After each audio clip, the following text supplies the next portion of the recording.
Item ಯಾವುದೇ ಇರಲಿ try ಮಾಡಿ ಆಚಿ ಚಿಕನ್ ಮಸಾಲಾ. ನೆನ್ನೆ ಮೊಹಮ್ಮದ್ ನಲ್ಪಾಡ್ ಮನೆಯಲ್ಲಿ ಇಡಿ ದಾಳಿಯನ್ನ ನಡೆಸಲಾಗಿತ್ತು. ಆ ಒಂದು ಇಡಿ ಶೋಧ ಈಗ ಅಂತ್ಯವಾಗಿದೆ.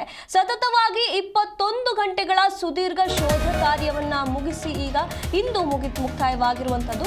ನಿನ್ನೆ ಬೆಳಗ್ಗೆ ಸುಮಾರು 6:30ಕ್ಕೆ ಮೊಹಮ್ಮದ್ ನಲ್ಪಾಡ್ ಮನೆಗೆ ಇಡಿ ಎಂಟ್ರಿ ಕೊಟ್ಟಿತ್ತು. ನಿನ್ನೆಯಿಂದ ಆರಂಭವಾದಂತ ಈ ಶೋಧ ಕಾರ್ಯ ಇಂದು ಬೆಳಗಿನ ಜಾವ 3:30ಕ್ಕೆ ಮುಗಿದೆ. ನಲ್ಪಾಡ್ ಮನೆಯಿಂದ ಮಹತ್ವದ ದಾಖಲೆಗಳನ್ನ ಅಧಿಕಾರಿಗಳು ವಶಕ್ಕೆ ಪಡೆದಿದ್ದಾರೆ. ಡಿಜಿಟಲ್ ಡಾಕ್ಯುಮೆಂಟ್ ವಶಕ್ಕೆ ಪಡೆದಿದ್ದಾರೆ. ಇಡಿ ತಂಡದ ವತಿಯಿಂದ ಹಾರ್ಡ್ ಡಿಸ್ಕ್ ಮತ್ತೆ ವಿದೇಶಿ ವ್ಯವಹಾರದ ಬ್ಯಾಂಕ್ ದಾಖಲೆಗಳನ್ನು ಕೂಡ ವಶಕ್ಕೆ ಪಡೆಯಲಾಗಿದೆ. ಅದಷ್ಟೇ ಅಲ್ಲದೆ ಕರೆದಾಗ ವಿಚಾರಣೆಗೆ ಹಾಜರಾಗಬೇಕು ಅಂತ ಹೇಳಿ ನಲ್ಪಾಡ್ಗೆ ಸೂಚನೆಯನ್ನ ನೀಡಲಾಗಿದೆ. ಒಟ್ಟು 3 ಕಾರುಗಳಲ್ಲಿ ನಲ್ಪಾಡ್ ಮನೆಯಿಂದ ಇಡಿ ತಂಡದ ಅಧಿಕಾರಿಗಳು ತೆರಳಿದ್ದಾರೆ. ಶೋಧ ಕಾರ್ಯ ಮುಗಿಸಿದ್ದಾರೆ 14 ಮಂದಿ ಇಡಿ ಅಧಿಕಾರಿಗಳು. ನಿನ್ನೆ ಬೆಳಗ್ಗೆ ಶಾಕ್ ನೀಡಿತ್ತು ಇಡಿ ವತಿಯಿಂದ. ಮೊಹಮ್ಮದ್ ನಲ್ಪಾಡ್ಗೆ ಬೆಳ್ಳಂಬೆಳಗ್ಗೆ 6:30ಕ್ಕೆ ಇಡಿ ಅಧಿಕಾರಿಗಳು ದಾಳಿಯನ್ನ ನಡೆಸಿದ್ರು. ಒಟ್ಟಾಗಿ 17 ಕಡೆಗಳಲ್ಲಿ ದಾಳಿ ನಡೆದಿತ್ತು ಅನ್ನುವಂಥ ಮಾಹಿತಿ ಬಂದಿದೆ. ಇದರ ಆಧಾರದ ಮೇಲೆ ನಿನ್ನೆ ಬೆಳಗ್ಗೆ 6 ಗಂಟೆಯಿಂದ ಇವತ್ತಿನ ಬೆಳಗ್ಗೆ ಜಾವ 3:30ರವರೆಗೆ ಸತತವಾಗಿ 21 ಗಂಟೆಗಳ ಸುದೀರ್ಘ ಶೋಧ ಕಾರ್ಯವನ್ನ ಇಡಿ ಅಧಿಕಾರಿಗಳು ನಡೆಸಿದ್ದಾರೆ. ಇಲ್ಲಿ ಮಹತ್ವದ ದಾಖಲೆಗಳನ್ನ ನಲ್ಪಾಡ್ ಅವರ ಮನೆಯಿಂದ ಹಲವಾರು ಮಹತ್ವದ ದಾಖಲೆಗಳನ್ನ ಇಡಿ ಅಧಿಕಾರಿಗಳು ವಶಕ್ಕೆ ಪಡೆದುಕೊಂಡಿದ್ದಾರೆ. ಇದರಲ್ಲಿ ಕೆಲವೊಂದಿಷ್ಟು ಡಿಜಿಟಲ್ ಡಾಕ್ಯುಮೆಂಟ್ಗಳನ್ನ ಕೂಡ ಇಡಿ ತಂಡ ಈಗ ವಶಕ್ಕೆ ಪಡೆದಿರುವಂತದ್ದು. ಇಲ್ಲಿ ಕೆಲವೊಂದಿಷ್ಟು ಹಾರ್ಡ್ ಡಿಸ್ಕ್ ಮತ್ತೆ ವಿದೇಶಿ ವ್ಯವಹಾರದ ಬ್ಯಾಂಕ್ ದಾಖಲೆಗಳನ್ನ ಕೂಡ ವಶಕ್ಕೆ ಪಡೆಯಲಾಗಿದೆ. ಮತ್ತೆ ಅದಷ್ಟೇ ಅಲ್ಲದೆ ಮೊಹಮ್ಮದ್ ನಲ್ಪಾಡ್ಗೆ ಆದೇಶವನ್ನ ನೀಡಲಾಗಿ ಹೋಗಿದೆ. ಇಲ್ಲಿ ಕರೆದಾಗ ನೀವು ವಿಚಾರಣೆಗೆ ಹಾಜರಾಗಬೇಕು ಅಂತ ಹೇಳಿ ಸೂಚನೆಯನ್ನ ನೀಡಲಾಗಿದೆ. ಹಾಗೆ ಶೋಧ ಕಾರ್ಯವನ್ನ ಸಂಪೂರ್ಣವಾಗಿ 14 ಮಂದಿ 21 ಗಂಟೆಗಳ ಕಾಲ ಶೋಧ ಕಾರ್ಯವನ್ನ ನಡೆಸಿ ಒಟ್ಟು 3 ಕಾರುಗಳಲ್ಲಿ ವಾಪಸ್ ತೆರಳಿದ್ದಾರೆ. ನಿನ್ನೆ ಬೆಳ್ಳಂಬೆಳಗ್ಗೆ ಇಂಥ ಒಂದು ಶಾಕ್ ಅನ್ನ ನೀಡಲಾಗಿತ್ತು. ನಿನ್ನೆಯಿಂದ ಇವತ್ತು ಬೆಳಗ್ಗೆ 3:30ರವರೆಗೆ ಸಂಪೂರ್ಣವಾಗಿ ಎಲ್ಲಾ ಶೋಧ ಕಾರ್ಯವನ್ನ ಮುಗಿಸಿದ್ದಾರೆ. ಯಾವೆಲ್ಲ ಡಾಕ್ಯುಮೆಂಟ್ಗಳು ಅವರ ಕೈಗೆ ಪತ್ತೆಯಾಗಿದೆ ಅವುಗಳೆಲ್ಲವನ್ನ ವಶಕ್ಕೆ ಪಡೆದುಕೊಂಡಿದ್ದಾರೆ. ಅದರ ಪರಿಶೀಲನೆಗಳಾಗತ್ತೆ. ಅದಾದ ನಂತರ ಇಲ್ಲಿ ವಿಚಾರಣೆಗೆ ಕರೆಯಲಾಗುತ್ತೆ ನಲ್ಪಾಡ್ ಅವರನ್ನ. ಅವರು ಅದರ ಬಗ್ಗೆ ಆ ಡಾಕ್ಯುಮೆಂಟ್ಗಳ ಬಗ್ಗೆ ಸ್ಪಷ್ಟನೆಯನ್ನ ನೀಡಬೇಕಾಗುತ್ತೆ. ಮುಂದಿನ ಕ್ರಮಗಳನ್ನ ಇಡಿ ಅಧಿಕಾರಿಗಳು ತಗೊಳ್ತಾ ಹೋಗ್ತಾರೆ. ಇದರ ಬಗ್ಗೆ ಹೆಚ್ಚಿನ ಮಾಹಿತಿಯನ್ನು ನಮ್ಮ ಪ್ರತಿನಿಧಿ ವಿಶ್ವನಾಥ್ ನೀಡ್ತಾ ಹೋಗ್ತಾರೆ.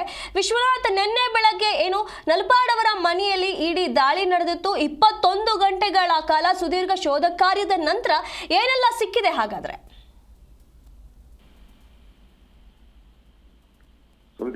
ಶಾಂತಿನಗರ ಶಾಸಕ ನಲ್ಪಾಡ್ ಅಂದ್ರೆ ಹ್ಯಾರಿಸ್ ಏನಿದ್ದಾರೆ, ಹ್ಯಾರಿಸ್ ಮತ್ತು ಅವರ ಪುತ್ರ ನಲ್ಪಾಡ್ ಸೇರಿದಂತೆ 12 ಕಡೆಗಳಲ್ಲಿ ಇಡಿ ಅಧಿಕಾರಿಗಳು ದಾಳಿಯನ್ನು ನಡೆಸಿದ್ರು. ಸದ್ಯಕ್ಕೆ ಬಿಡಿ ಅಧ್ಯಕ್ಷರಾಗಿ ಹ್ಯಾರಿಸ್ ಕೆಲಸ ಮಾಡ್ತಾ ಇದ್ದಾರೆ. ಇದನ್ನ ಹೊರತುಪಡಿಸಿನೂ ಕೂಡ ಈ ಒಂದು ಪ್ರಕರಣಕ್ಕೆ ಸಂಬಂಧಪಟ್ಟದೆ ಅಂದ್ರೆ ಬಿಟ್ಕಾಯಿನ್ ಪ್ರಕರಣ, ಶ್ರೀಕಿ ಏನಿದ್ದಾನೆ ಹ್ಯಾಕರ್ ಶ್ರೀಕಿಗೂ ಮತ್ತು ನಲ್ಪಾಡ್ಗೂ ಕೂಡ ಸಾಕಷ್ಟು ಸಂಬಂಧ ಇತ್ತು ಮತ್ತು ನಿರಂತರವಾದಂತಹ ಕಾಂಟ್ಯಾಕ್ಟ್ ನಲ್ಲಿದ್ರು.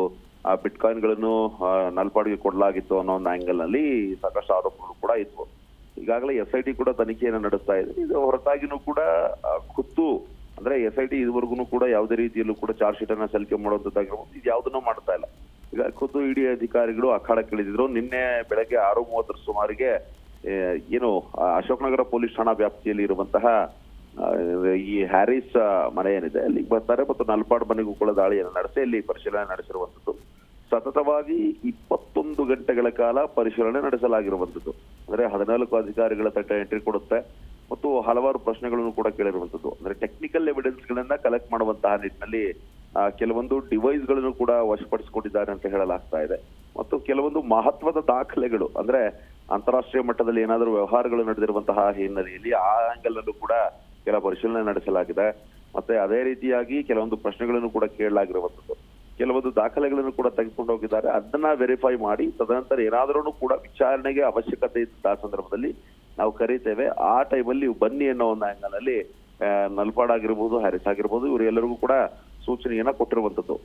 ಒಟ್ಟಾರೆಯಾಗಿ 21 ಗಂಟೆಗಳ ಕಾಲ ನಡೆದಂತಹ ದಾಳಿ ಏನಿದೆ ಇದು ಬೇರೆ ಬೇರೆ ಕಡೆ ಕೂಡ ನಡೆದಿತ್ತು. ಈ ಶ್ರೀಕಿ ಮನೆ ಆಗಿರ್ಬೋದು ಮತ್ತು ಈ ಒಂದು ಪ್ರಕರಣದಲ್ಲಿ ಯಾರದೆಲ್ಲ ಹೆಸರು ಕೇಳಿ ಬಂದಿತ್ತು ಅವರ ಮನೆಗಳಿಗೂ ಕಚೇರಿಗಳಾಗಿರ್ಬೋದು ಎಲ್ಲಾ ಕಡೆ ಕೂಡ ಪರಿಶೀಲನೆ ಆಗಿದೆ. ಅದಕ್ಕೆ ಅಧಿಕಾರಿಗಳು ಕೂಡ ತೆರಳಿದ್ದಾರೆ. ಒಂದು ಮಧ್ಯ ಅಂದ್ರೆ ಬೆಳಗಿನ ಜಾವ 3:30 ಸುಮಾರಿಗೆ ತಮ್ಮ ದಾಳಿ ಏನಿತ್ತು ಅದನ್ನ ಮುಗಿಸಿ ಈಗ ತೆರಳಿರುವಂತದ್ದು. ಮುಂದಿನ ದಿನಮಾನಗಳಲ್ಲಿ ಕೆಲವೊಂದು ಮಹತ್ವದ ದಾಖಲೆಗಳನ್ನ ಏನು ಪರಿಶೀಲನೆ ನಡೆಸಿ ಅದರಲ್ಲಿ ಟೆಕ್ನಿಕಲ್ ಎವಿಡೆನ್ಸ್ ಗಳ ಆಧಾರದ ಮೇಲೆ ವೆರಿಫೈ ಮಾಡಿದಂತ ವೇಳೆ ಏನಾದರೂ ವ್ಯತ್ಯಾಸಗಳು ಕಂಡು ಬಂದಂತ ಸಂದರ್ಭದಲ್ಲಿ ಕರೆಯುವಂತಹ ಸಾಧ್ಯತೆ ಕೂಡ ಇರುತ್ತೆ. ಆ ಸಂದರ್ಭದಲ್ಲಿ ನಲ್ಪಾಡ್ ವಿಚಾರಣೆಗೂ ಕೂಡ ಹಾಜರಾಗುವಂತಹ ಸಾಧ್ಯತೆ ಕೂಡ ಇರುವಂತದ್ದು. ಒಟ್ಟಾರೆಯಾಗಿ ಬಿಟ್ಕಾಯಿನ್ ಮತ್ತೊಮ್ಮೆ ಈಗ ಸದ್ದು ಮಾಡ್ತಾ ಇದೆ. ಮುಂದಿನ ದಿನಮಾನಗಳಲ್ಲಿ ಪ್ರಕರಣವನ್ನ ಇಡಿ ಅಧಿಕಾರಿಗಳು ಯಾವ ಹಂತಕ್ಕೆ ತೆಗೆದುಕೊಂಡು ಹೋಗ್ತಾರೆ ಅಂತ ಕಾದು ನೋಡಬೇಕಾಗಿದೆ. ಸುನೀಲ್, ಧನ್ಯವಾದಗಳು ವಿಶ್ವನಾಥ್ ನಿಮ್ಮೆಲ್ಲ ಮಾಹಿತಿಗಾಗಿ.